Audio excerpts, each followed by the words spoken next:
ముఖ్య అతిథిగా ఇచ్చేసిన రవి గారిని వేదిక మీద సాదరంగా ఆహ్వానిస్తున్నాం.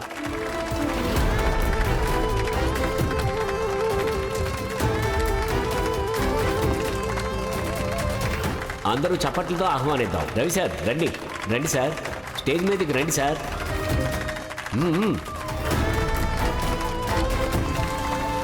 Good job, congratulations sir. రండి సార్. మీరు రావడం మాకు నిజంగా గర్వంగా ఉంది సార్. వెళ్ళండి సార్, వెళ్ళండి.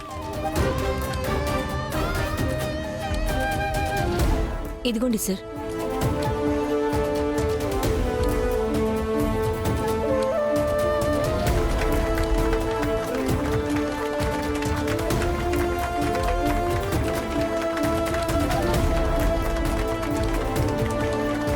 ఈ ఫంక్షన్లో చెఫ్ కాంపిటీషన్లో గెలిచిన ప్రతి ఒక్కరికి రవి సార్ తన చేతుల మీదుగా గోల్డ్ మెడల్ ఇస్తారు.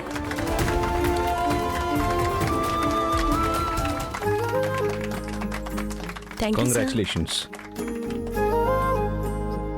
రామ్మా. Congrats. Thank you sir. All the best. Thank you sir. Thank you.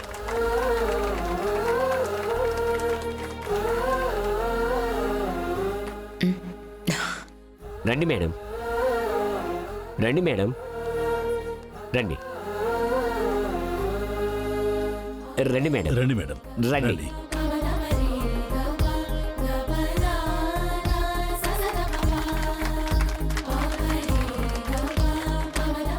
నాకు గర్వకారణం రవి మాత్రమే కాదు,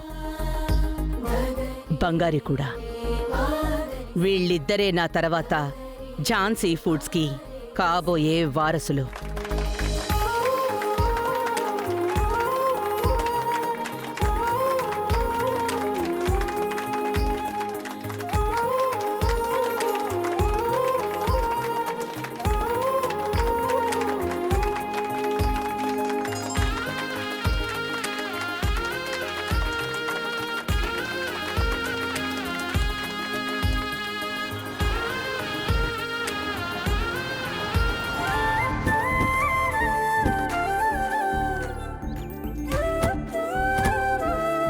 రవి ఆగు.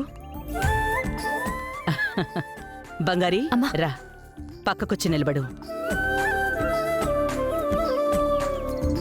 మణి, మణి. వచ్చేసానమ్మా. ఇదిగోండి అమ్మా.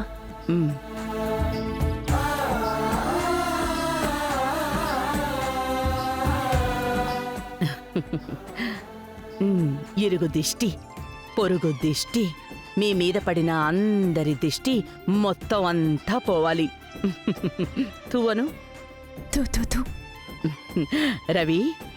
జాను, ఏంటిది? ఇదంతా అవసరమా చెప్పు. రవి, ఇవాళ జరిగిన ఫంక్షన్లో మొత్తం అందరూ మీ ఇద్దరినే చూస్తూ ఉండిపోయారు. భార్యాభర్తలంటే ఇలాగే ఉండాలి. భర్తని మాట పడనివ్వని భార్య, భార్యకి సపోర్టుగా ఉండే భర్త అని అందరూ పొగుడుతున్నారు. మీరు కలకాలం ఇలాగే ఉండాలి. నరుడి దృష్టికి నల్లరాయి కూడా పగులుతుంది అంటారు తెలుసా? ముక్కలైపోతుంది. అను నాన్న. జాను, చెప్పింది చెయ్యరా. ఇది నా నమ్మకం. అంతే.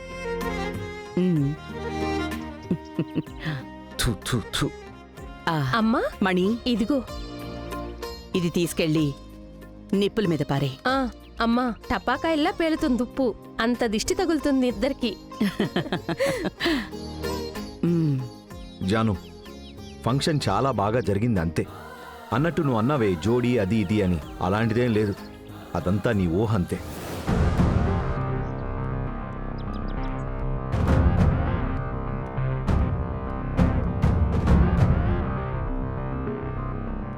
ఏంటి బంగారి, మీ ఆయన అలా మాట్లాడుతున్నాడు? ఆయనేదో ఊరికే చెప్తున్నారమ్మా. లోపల అన్నీ ఉంటాయి, బయటికి చూపించలేడు కదా, అంతే. నిజంగానే నువ్వు అత్తరగొట్టావు బంగారి. మనల్ని వద్దు అని చాలామంది అనుకుంటారు, కానీ మనల్ని పక్కనే పెట్టుకోవాలి అనే మైండ్ సెట్ని క్రియేట్ చేసావు చూడు. అదే నిజమైన గెలుపు. అలాంటి గెలుపు నీ లైఫ్లో ఇప్పుడు నడుస్తోంది. ఇప్పుడు రవి అనుకున్నా నిన్ను దూరం పెట్టలేడు. అందరికీ ఇప్పుడు మీరు భార్యాభర్తలని తెలిసిపోయింది. నేననుకున్నదంతా జరుగుతోంది. ఇదంతా మీ ఆశీర్వాదం ఝాన్సమ్మా. ఆ, అమ్మా, బంగారీ, లోపల ఒకరికి క్లాస్ తీసుకోవాల్సింది, నేను వెళ్ళి చూస్తాను. బేబీ ఫంక్షన్ ఎలా జరిగింది? నీ ఏవి చూసి మొత్తం అందరూ షాక్ అయిపోయి ఉంటారు కదా.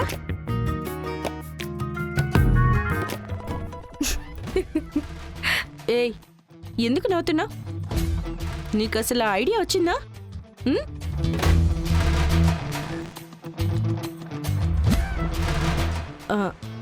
ఏంటి బేబీ, అప్లాస్ అంతా అదిరిపోయిందా?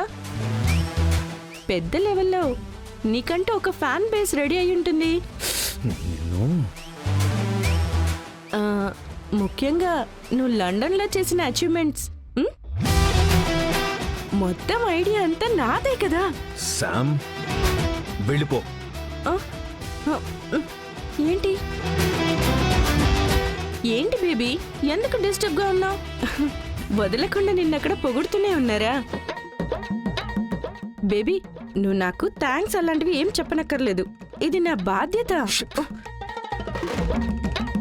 శామ్, మర్యాదగా ఏమి మాట్లాడకుండా ఇక్కడి నుంచి పో. ఏమైంది బేబీ? ఆ, రవి సార్, గొంతు ఎండిపోయినట్టుంది, నీళ్లు తీసుకుని రమ్మంటారా? అంటే నోటిలో నుండి అసలు మాట కూడా రావడం లేదే. అందులోనూ మీ లక్కీ చామ్ అక్కడ ఏం జరిగిందో తెలియ నిన్ను తప్పించిపోతుంది కదా. కూర్చోబెట్టి వివరించండి.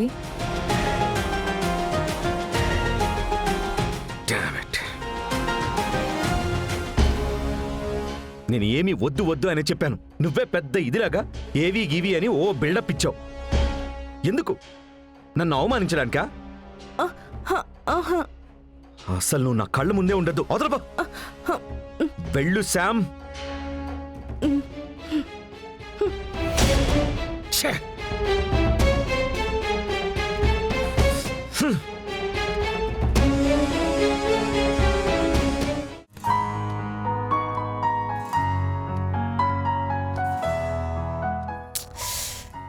అయ్యో,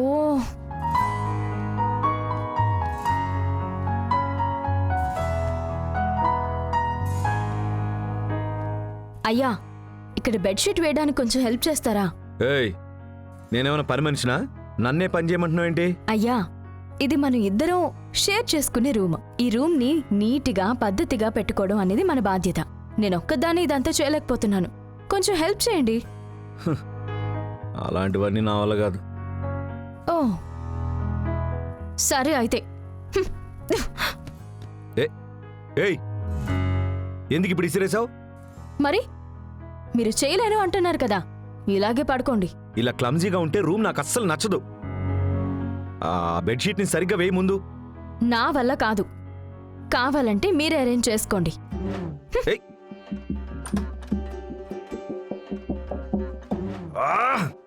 ఇరిటేట్ చేస్తుంది.